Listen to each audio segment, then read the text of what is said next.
வணக்கம். இன்றைய முக்கிய செய்திகள். தூத்துக்குடி மாவட்டம் குலசையில் ராக்கெட் ஏவுதளத்திற்கு அடிக்கல் நாட்டும் நிகழ்ச்சி வருகின்ற 28ஆம் தேதி நடைபெற உள்ளது. மேலும் இந்நிகழ்ச்சியில் முதலமைச்சர் மு.க.ஸ்டாலின் அவர்களும் பிரதமர் நரேந்திர மோடி அவர்களும் பங்கேற்க உள்ளனர். சிறு குறு தொழில்களுக்கான மானிய கடன் வசதி முகாம் மதுரை மாவட்டம் ஆட்சியரகத்தில் முதன்மை கூட்டரங்கத்தில் நாளை காலை 10:30 மணி அளவில் நடைபெறும் என்று தெரிவிக்கப்பட்டுள்ளது. தமிழக சட்டப்பேரவையில் 12 சட்ட முன் வடிவுகள் பல்வேறு துறை அமைச்சர்களால் அறிமுகம் செய்யப்பட்டன. விழுப்புரம் மாவட்ட ஆட்சியரகத்தில் விவசாயிகள் குறைதீர் கூட்டம் நாளை நடைபெற உள்ளது. மாசி மாத பௌர்ணமி கிரிவலத்தை முன்னிட்டு நாளை மறுநாள் 1084 சிறப்பு பேருந்துகள் திருவண்ணாமலைக்கு இயக்கப்பட உள்ளதாக தெரிவிக்கப்பட்டுள்ளது. திருச்செந்தூர் அருள்மிகு சுப்பிரமணிய சுவாமி கோவிலில் நாளை தேரோட்டம் நடைபெற உள்ளது. IPL 2024ஆம் ஆண்டிற்கான அட்டவணை வெளியிடப்பட்டுள்ளது.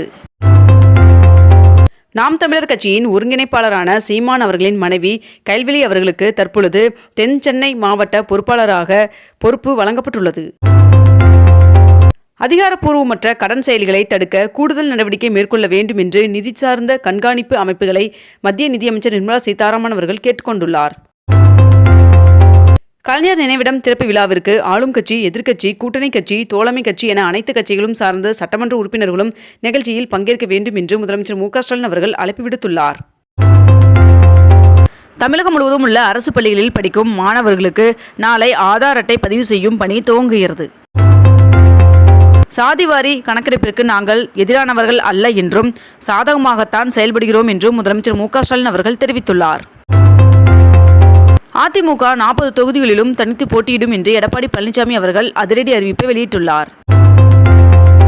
நாளை தலைமை தேர்தல் அதிகாரி ராஜீவ்குமார் அவர்கள் சென்னை வருகிறார். 2 நாட்கள் சென்னையில் தமிழகத்தில் தேர்தல் பணிகள் குறித்து ஆலோசனையில் ஈடுபட உள்ளார் என்று தகவல் வெளியாகியுள்ளது. இந்தியா கிரீஸ் இடையே 2030ஆம் ஆண்டிற்குள் வர்த்தகத்தை 2 மடங்காக உயர்த்த முடிவு செய்யப்பட்டுள்ளதாக பிரதமர் நரேந்திர மோடி அவர்கள் தெரிவித்துள்ளார். தூத்துக்குடி ஸ்டெர்லைட் ஆலையை உடனடியாக திறப்பதற்கு அனுமதிக்க உச்சநீதிமன்றம் மறுத்துவிட்டது. வருகின்ற மார்ச் 9ஆம் தேதிக்கு பிறகு மக்களவைத் தேர்தல் நடைபெறும் தேதி தேர்தல் ஆணையத்தால் அதிகாரப்பூர்வமாக அறிவிக்கப்படலாம் என்று தகவல் வெளியாகியுள்ளது. தமிழகத்தில் மின்சார வாரியம் ஒருபோதும் தனியார் மயமாக்கப்படாது என்று அமைச்சர் தங்கம் தென்னரசு அவர்கள் சட்டப்பேரவையில் திட்டவட்டமாக தெரிவித்துள்ளார். தமிழ்நாட்டில் மகளிர் நலனை மேம்படுத்திடும் வகையில் சமூக நலன் மற்றும் மகளிர் உரிமைத்துறையால் தயாரிக்கப்பட்ட தமிழ்நாடு மாநில மகளிர் கொள்கை 2024 முதலமைச்சர் மு.க.ஸ்டாலின் அவர்கள் வெளியிட்டார்.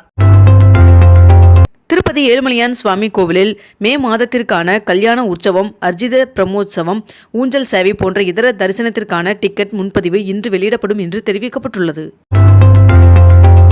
திருச்சி தேசிய தொழில்நுட்ப கழகத்தின் பிரக்யான் 24 என்ற தலைப்பிலான தொழில்நுட்ப விழா இன்று தொடங்கி வருகின்ற 24ஆம் தேதி வரை நடைபெற உள்ளதாக தெரிவிக்கப்பட்டுள்ளது. போக்குவரத்து தொழிற்சங்கங்களுடன் மார்ச் 6ஆம் தேதி மீண்டும் முத்தரப்பு பேச்சுவார்த்தை நடைபெறும் என்று அறிவிக்கப்பட்டுள்ளது. நெய்வேலி டவுன்ஷிப் செவ்வாய் சந்தை அருகே முன்னாள் முதலமைச்சர் ஜெயலலிதா அவர்களின் முழு உருவ வெண்கல சிலை இன்று அதிமுக பொதுச் செயலாளர் எடப்பாடி பழனிசாமி அவர்கள் திறந்து வைக்கிறார் என்று தகவல் வெளியாகியுள்ளது. சென்னையில் உள்ள விஜயகாந்த் அவர்களின் நினைவிடத்தில் நடிகர் மோகன் அவர்கள் நேற்று அஞ்சலி செலுத்தினார். மேலும் அவரது ரசிகர் மன்றம் சார்பில் 1000 பேருக்கு அன்னதானம் வழங்கினார். சென்னையில் இன்று 22 கேரட் ஆபண தங்கத்தின் விலை சவரனுக்கு 80 ரூபாய் குறைந்து 1 சவரன் 46,400 ரூபாய்க்கு விற்பனையாகிறது.